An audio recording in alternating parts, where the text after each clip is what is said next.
All right, let's get you caught up with one of the best games of the day. It was one of the best coming in as well. The Seahawks in that tough defense now that we saw on Monday night into Cincinnati to take on the undefeated Bengals. And how about no Marshawn Lynch? Yeah, we'll go Thomas Rawls. That is a hard physical run and show you got a little bit of juice as well, LeVar. Undrafted free agent making an impact early for the Seahawks. And this was where it was starting to spiral out of control in the second half for Cincinnati. You run a misdirection play. You leave Michael Bennett wide open.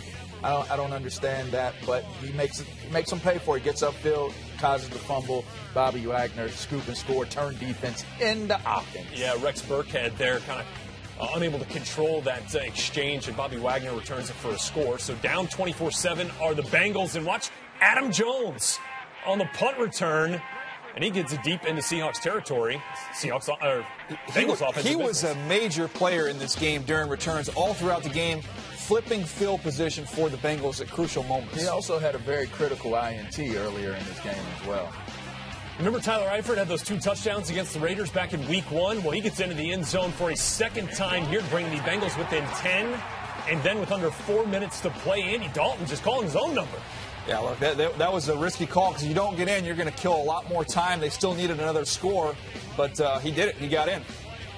All right, so now the Bengals within 3 points here and kind of putting the game in the hands of their defense. Defense would get a big stop, and here's Adam Jones again on a punt return, making it count.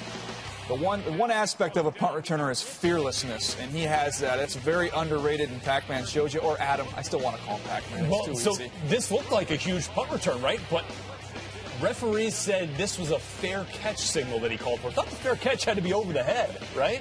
This was a waist high. Yeah, this was kind of maybe. Yeah. They could have been telling the guys to move away, like move away from me, you're getting too close. It's one of those interpretation calls. It looked like it could have been a fair catch signal. So Andy Dalton then with a long field trying to get the Bengals in field goal position, and he would. Does it matter? Does it matter if it's a fair catch when you got Andy Dalton playing the way that he's playing? Well, yeah, I mean, red hot, especially here in the second half. Remember, this was a team that was down, 24-7? Yeah, they were hurting a little bit. And have marched all the way back here on a third down. This is with time running down, no timeouts. Marvin Lewis has the fast field goal team ready. You can't spike the ball. This is fourth down. You got to get your fast field goal team on the field. And look, this is perfect operation. That's why you do this in practice each and every week.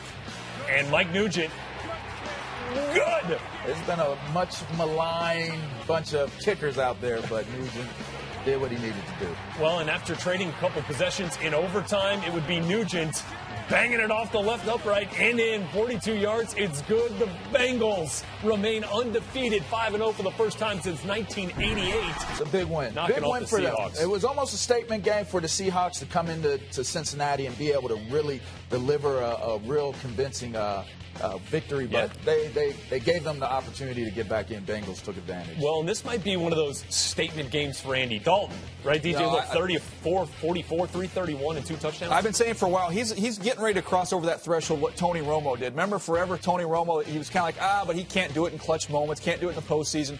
We've heard those same things about Dalton. I think this is a turning point for him.